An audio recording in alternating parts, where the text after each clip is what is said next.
Hello students, you are welcome to this channel. Today we are going to study about passive voice. We learn how to change active voice into passive voice. It is an important topic for classes 6 to 10th and class 11th. Passive voice must be learnt all the students to get good marks in exams. Now we start the topic passive voice. Passive voice का सबसे पहले हम rules part 1 में passive voice के rules की study करेंगे कि active voice के सेंटेंस को पैसिव वॉइस में कैसे कन्वर्ट करते हैं, ये आपको समझना। इट इज़ वेरी सिंपल, बहुत ही आसान है। बस थोड़े से जनरल रूल्स और जो वर्ब चेंज के फॉर्मूलाज हैं ये आपको लर्न करने होंगे active voice to passive voice को कन्वर्ट करने के। एक्टिव वॉइस को पैसिव वॉइस में बदलने के लिए सामान्य नियम जो है वो यहाँ 7 बिंदु दे रखे हैं, इन्हें आपको स्टडी करना होगा। तो सबसे पहले ये लिखा सर्वप्रथम मुख्य क्रिया का पता करें। किसी भी सेंटेंस को पैसिव वॉइस में कन्वर्ट करने के लिए, एक्टिव वॉइस के सेंटेंस को पैसिव में कन्वर्ट करने के लिए जो जो स्टेप्स आपको फॉलो करने, सबसे पहले हमें मेन वर्ब, मुख्य क्रिया मीन्स मेन वर्ब का पता करना है। अब मेन वर्ब जब पता हो जाती है तो हमें उस सेंटेंस के सब्जेक्ट और ऑब्जेक्ट का भी ज्ञान हो जाता है। तो हम इधर एक सेंटेंस है आपके सामने, ही राइट्स ए लेटर, ये सेंटेंस एक्टिव वॉइस में है। तो हमें इस सेंटेंस की कौन सी चीज़ को देखना, मेन वर्ब को। तो मेन वर्ब यहाँ पर कौन सी है, राइट्स, ये वाली राइट्स। दूसरा चीज देखना पड़ेगा, फिलहाल हमें इसके फॉर्म के बारे में सोचना है कि कौन से फॉर्म में, लेकिन वो रूल के वक्त सोचेंगे। अभी हमें दूसरी बात, पहले जब हम वर्ब का पता कर लेते हैं कि यहाँ पर जो गिवन सेंटेंस है उसमें मेन वर्ब कौन सी है, दिस इज मेन वर्ब। फिर मुख्य क्रिया के ठीक बाद ऑब्जेक्ट होता है। फिर हमें इसी सेंटेंस में जो वर्ब है मेन वर्ब, उसके ठीक बाद जो होता है वर्ड या ग्रुप ऑफ वर्ड्स, वही आपका ऑब्जेक्ट होता है, दिस इज ऑब्जेक्ट। और सेंटेंस में जो वर्ब जो है जिसके सहारे रहती है वो होता है सब्जेक्ट। तो यहाँ पर अंडरलाइन करके लिखा हुआ भी है, ये सब्जेक्ट हो गया इस वाक्य का, ये मेन वर्ब है, ये इसका ऑब्जेक्ट। तो मेन वर्ब के बाद ऑब्जेक्ट होता है और वर्ब से पहले सब्जेक्ट होता है, सब्जेक्ट, वर्ब और ऑब्जेक्ट। जब हम पैसिव के एक्टिव के सेंटेंस को पैसिव में कन्वर्ट करते हैं तो सिंपल रूल ये है कि एक्टिव का जो ऑब्जेक्ट है becomes subject of the passive, और पैसिव का, एक्टिव का जो सब्जेक्ट है becomes object of the passive. Verb जो होती है, verb changes according to given forms. तो हमें ये पता चल गया कि ऑब्जेक्ट इस सेंटेंस में कौन सा है, ए लेटर। तो अगला पहला स्टेप हो गया, मेन वर्ब को आपको टारगेट करना है। दूसरा हो गया मेन वर्ब के ठीक बाद जो ऑब्जेक्ट होता है उसको टारगेट करना। फिर क्या करना, ऑब्जेक्ट को, जो भी आपने ऑब्जेक्ट सेलेक्ट किया है उसको सब्जेक्ट के स्थान पर लिखना है। देखो 2 बातें ध्यान रखनी यहाँ, इसका मतलब ये नहीं वर्ब के बाद लिखा हुआ हर से शब्द या शब्दों का समूह या वर्ड और ग्रुप ऑफ वर्ड्स ऑब्जेक्ट हो। आपको ये ध्यान रखना कि वर्ब का जस्ट नेक्स्ट जो है वही ऑब्जेक्ट होता है। तो यहाँ वर्ब का जस्ट नेक्स्ट क्या है, लेटर, ये ऑब्जेक्ट हो गया। तो इस ऑब्जेक्ट को हम किसके स्थान पर लिखेंगे, ये जो ऑब्जेक्ट है वो किसके स्थान पर आ जाएगा, जो एक्टिव का सब्जेक्ट है उसके स्थान पर, यानी सबसे पहले आ गया। सबसे पहले का मतलब याद नहीं रखना, मतलब ये याद रखना है कि ऑब्जेक्ट को किसके स्थान पर लिखा जाता है, सब्जेक्ट के स्थान पर। फिर अगला स्टेप है वर्ब का क्रिया का रूप बदले, यानी वर्ब की फॉर्म चेंज करनी है। तो यहाँ जो फॉर्म दे रखी है वो कौन सी फॉर्म दे रखी है, राइट्स, एस फॉर्म दे रखी है, राइट्स। यानी वर्ब की कौन कौन सी फॉर्म होती है, फर्स्ट फॉर्म होती है, सेकंड फॉर्म होती है, थर्ड फॉर्म होती है, एस फॉर्म होती है और इंग फॉर्म होती है। तो यहाँ पर एस फॉर्म है, तो एस फॉर्म जब भी आता है वर्ब की फर्स्ट फॉर्म या एस फॉर्म आती है तो उसका रूल होता है इजारेम के साथ वर्ब का कौन सा फॉर्म यूज करते हैं, थर्ड फॉर्म। यानी यहाँ जो वर्ब है वो राइट है, राइट्स, तो इसको किस में चेंज करेंगे, इजारेम थर्ड फॉर्म में।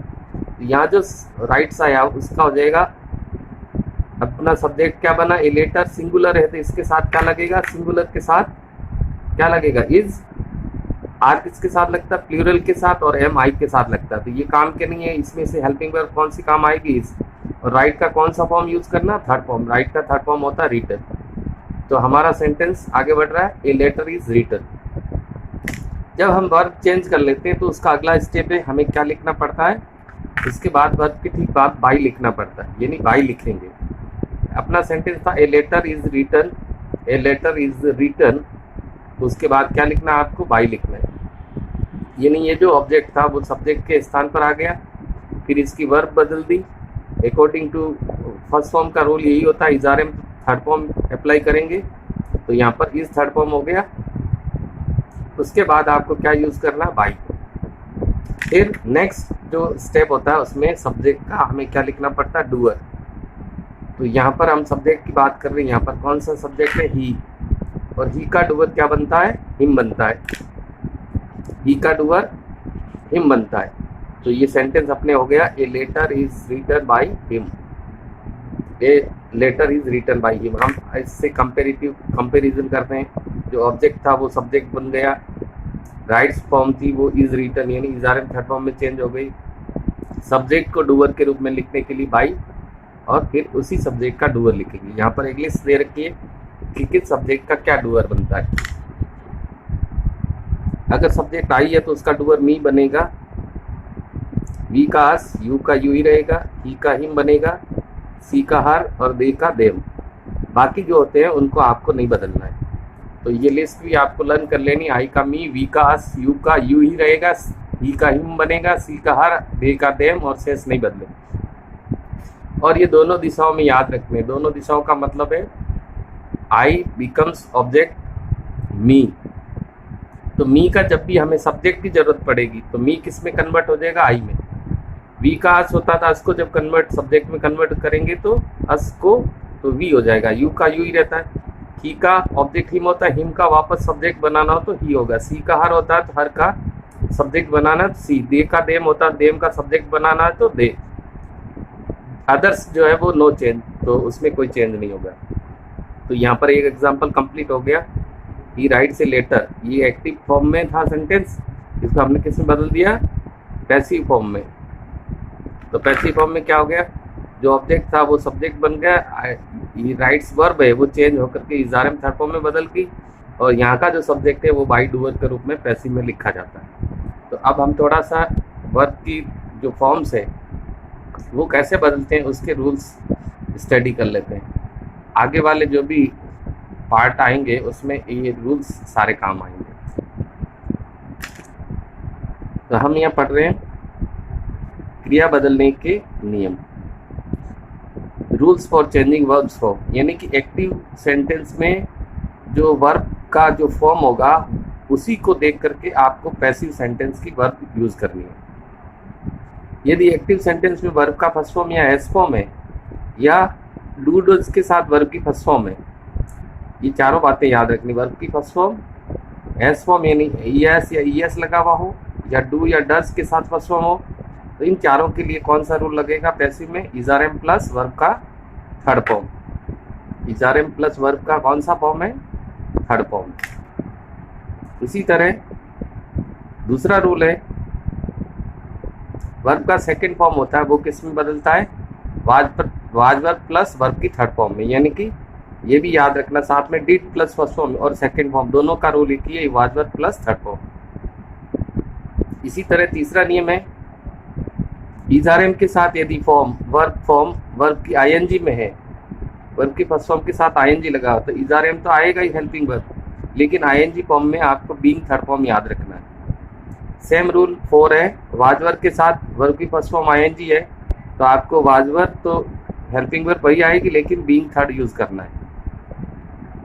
तो ये इंग वाले दो फॉर्मूले हो गए, जिसमें आईएनजी यूज होती है वर्ब की फर्स्ट फॉर्म के साथ, उसमें बीइंग थर्ड फॉर्म यूज होता है और हेल्पिंग वर्ब वही रहती है। इजारे में तो इजारे में वापस आएगा, वाज वर्ब है तो वाज वर्ब। अब ये हैव ग्रुप है, हैव के साथ थर्ड फॉर्म, तो has been have been plus verb की थर्ड फॉर्म हो जाएगी, यानी बीन लगेगा, हैज के साथ बीन, हैव के साथ बीन प्लस वर्ब की थर्ड फॉर्म। इसी तरह हैड थर्ड है तो इसका हो जाएगा हैड बीन थर्ड फॉर्म। इसी तरह विल हैव और शैल हैव के साथ थर्ड फॉर्म है तो हो जाएगा विल हैव बीन और शैल हैव बीन के साथ वर्ब का थर्ड फॉर्म।